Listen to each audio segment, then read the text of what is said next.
Hey, this is Brett Riceley from SaltyBeliever.com.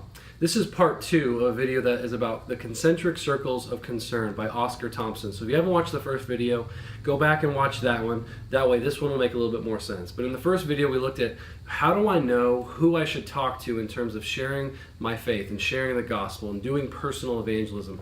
And he outlined some concentric circles that start with ourselves and expand out to family, relative, friends, neighbors, co-workers, acquaintances, and then just the random person on the street.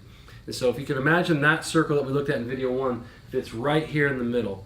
But then now to answer the second question is, okay, now that I know who I should go talk to, well, how do I go about engaging them? And Oscar Thompson has a great system. There's a lot of systems out there, but here's one that you could put in your toolbox on how to do personal evangelism, okay?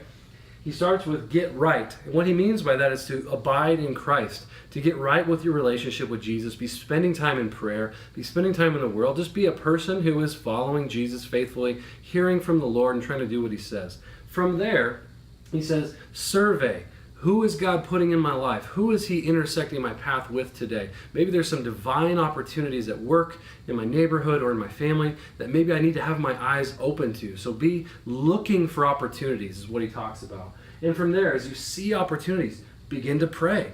Pray that God will give you the courage and the wisdom to engage in those situations, to speak a word of truth, or maybe to engage more intentionally with a gospel conversation or a spiritual conversation. From there, he talks about building bridges with those people. Maybe it's showing them just an act of love and mercy or compassion, bringing them a meal if they've had a tragedy in their family, whatever it might be. Look for ways to build bridges into their life in a way that's meaningful, natural, and displays the love of Jesus. And from there, that kind of just ties right into showing love. So if you already have a bridge and you're already into their life in some way, find ways to show love to that person, to love on them and to care for them.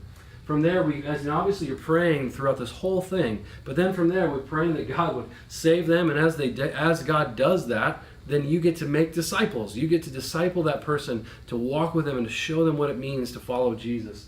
And then, as you begin to do that, well, then you begin again. And you say, all right, well, not that you move on and leave them all by yourselves, you continue to disciple that person. But then you begin this process all over again of, all right, Lord, I want to get right with you. I want to be walking well with you. And I'm going to be looking to see, well, who's in my life.